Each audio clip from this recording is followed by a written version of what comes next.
Assalamualaikum warahmatullahi wabarakatuh. Perkenalkan, kami dari Institut Agama Islam Al-Falah As-Sunniyah Kencong, Jember. Di sini kami akan memenuhi tugas dari Bapak Puji Maulana MPD pada mata kuliah Filsafat Ilmu dengan tema Aksiologi Nilai Kegunaan Ilmu. Video ini disusun oleh Anis Nurlaili dan Divani Masrurah, dan untuk pemateri yang pertama akan disampaikan oleh saya sendiri, yaitu Divani Masrurah. Yang pertama, ruang lingkup aksiologi. Aksiologi secara etimologis berasal dari kata aksios dan logos. Aksios berarti nilai dan logos berarti ilmu atau teori.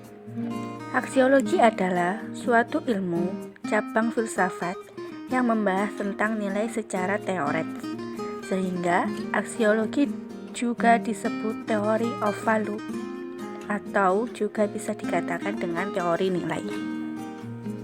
Aksiologi membahas tentang nilai secara teoritis yang mendasar dan filsafati, yaitu membahas nilai sampai pada hakikatnya. Oleh karena aksiologi membahas tentang nilai secara filsafati, maka juga disebut dengan philosophy of value atau filsafat nilai.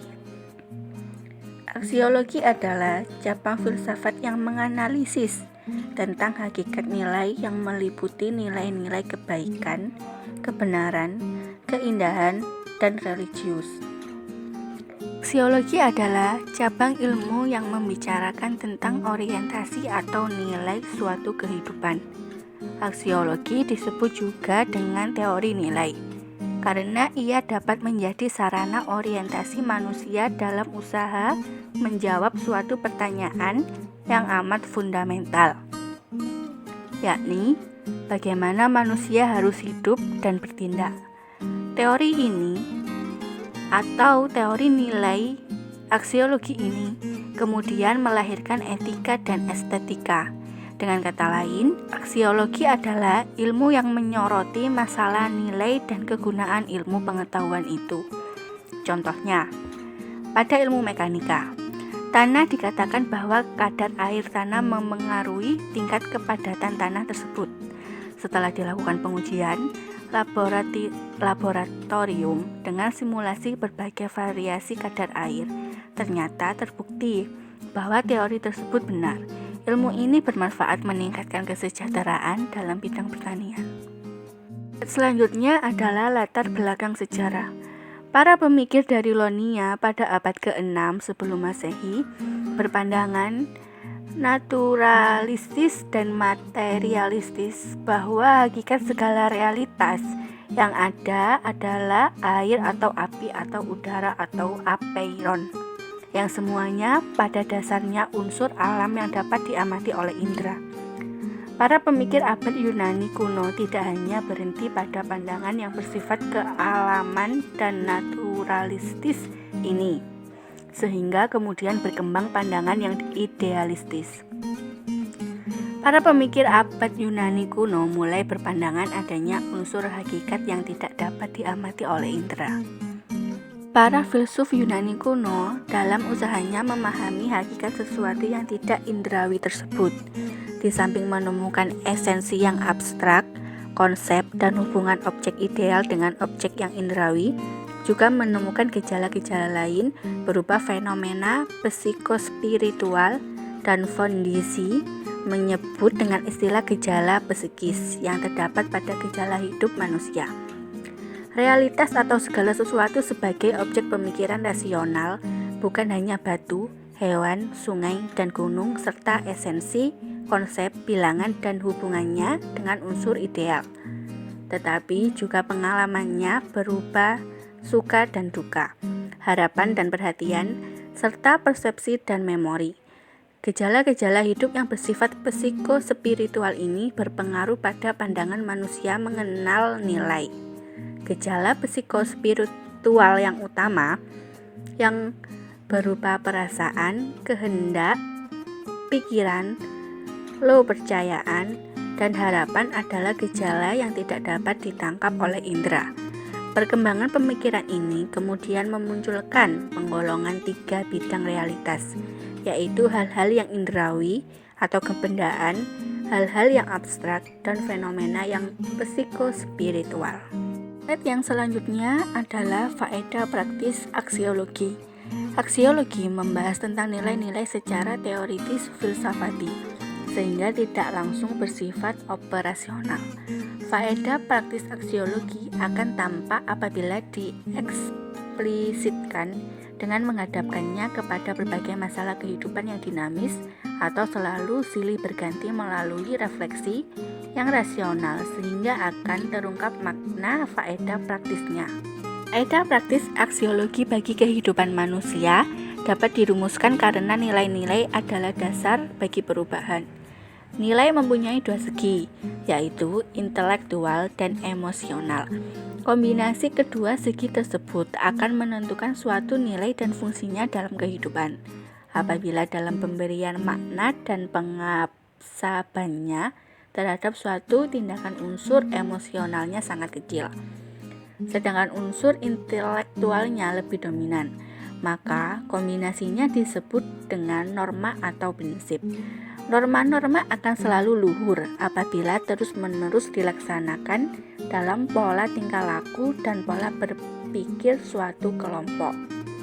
Nilai-nilai adalah dasar atau landasan bagi perubahan. Nilai-nilai juga merupakan daya pendorong hidup seseorang atau kelompok, sehingga nilai berperan penting dalam proses perubahan sosial. Nilai-nilai yang merupakan inti kebudayaan apabila seseorang menganalisis kebudayaan suatu kelompok masyarakat, maka juga harus menganalisis keseluruhan sistem nilainya. Analisis tersebut akan memberikan wawasan-wawasan yang luas tentang dinamika yang terjadi dalam suatu masyarakat. Selanjutnya akan diteruskan oleh Mbak Anis Nurlaili. Kepadanya dipersilahkan. Baik, saya akan melanjutkan penjelasan dari Mbak Divani. Pengertian, ciri, dan wujud nilai. Pandangan Baliwa adanya nilai bersifat objektif dapat diketahui melalui pemberian arti sebagai berikut. A. Nilai adalah keistimewaan, keunggulan yang dianggap baik sehingga dihormati, dihargai, dan ditinggikan. B. Nilai adalah kualitas baik atau benar atau indah yang dapat menimbulkan minat. C.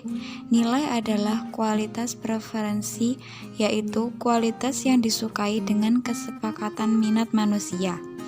Pandangan Baliwa adanya nilai bersifat subjektif dapat diketahui melalui pemberian arti sebagai berikut. A. Nilai disamakan dengan kepuasan, keinginan, dan kenikmatan. B. Nilai disamakan dengan kegunaan. C. Nilai disamakan dengan cita-cita atau tujuan bersama. Slide selanjutnya yaitu nilai. Nilai dikategorikan pada kualitas tersier untuk urutan pengaruh pada adanya objek secara indrawi.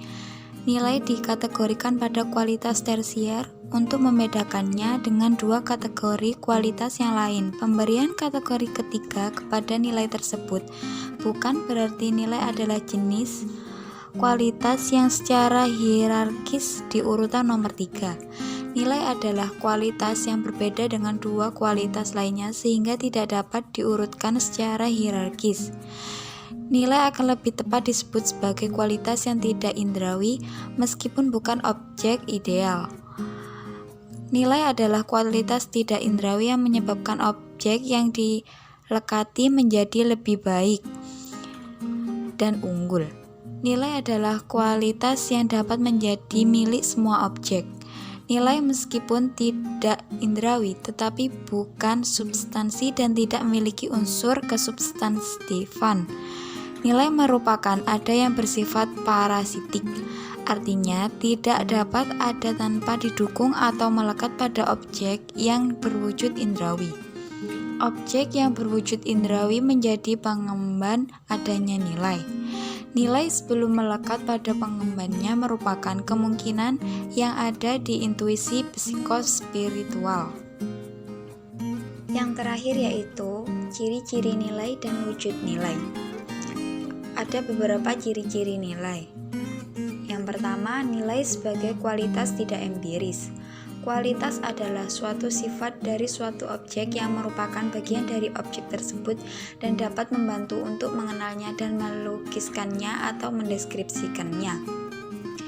Kualitas empiris adalah kualitas yang diketahui melalui pengalaman panjang lebar, berat dan keadaan adalah kualitas empiris premier. Yang kedua, nilai sebagai objek minat universal. Apabila seorang dalam memenuhi keinginan atau minatnya mempertimbangkan berbagai tanggapan penilaian, maka tentu akan ditemukan sikap setuju atau menentang. Sikap setuju atau menentang tersebut adalah bagian dari pemenuhan minat. Setiap objek empiris maupun yang masih dipikirkan akan mempunyai nilai jika dihubungkan dengan subjek yang mempunyai minat, tetapi nilai tidak sepenuhnya subjektif. Yang ketiga yaitu nilai bersifat pragmatis objektif. Pragmatisme mendasarkan diri atas akibat-akibat sehingga pandangannya tentang nilai juga didasarkan pada akibat. Nilai bukan sesuatu yang dicari untuk ditemukan. Minat juga tidak menyebabkan objek menjadi baik atau buruk. Nilai adalah akibat dari minat. Yang keempat yaitu nilai sebagai kualitas a priori. Ciri nilai sebagai kualitas a priori dianalisis dari penjelasan Katsoff. Dalam menanggapi pandangannya objektivistis bahwa nilai merupakan kualitas tidak empiris. Nilai dikategorikan sebagai esensi merupakan akibat dari pandangan realistis tentang nilai. Yang selanjutnya yaitu wujud nilai. Ciri-ciri nilai tersebut dapat dijadikan dasar menjelaskan tentang wujud nilai. Persoalan tentang wujud nilai dapat dibedakan menjadi dua pandangan, yaitu yang berpandangan bahwa nilai mempunyai wujud fisis dan pandangan yang lain bahwa nilai mempunyai wujud psikis atau non-fisis. Pendapat yang mengatakan bahwa manusia mengetahui nilai dengan akalnya melalui perantaraan indera akan berpandangan bahwa nilai mempunyai wujud fisis. Pendapat yang mengatakan bahwa manusia tidak dapat mengetahui nilai dengan akalnya melalui perantaraan indera dan harus menggunakan sarana lain akan berpandangan bahwa nilai tidak mempunyai wujud fisis. Slide selanjutnya kami akan menampilkan bibliographical reference. Sekian presentasi dari kami. Bila ada salah, mohon maaf. Wassalamualaikum warahmatullahi wabarakatuh.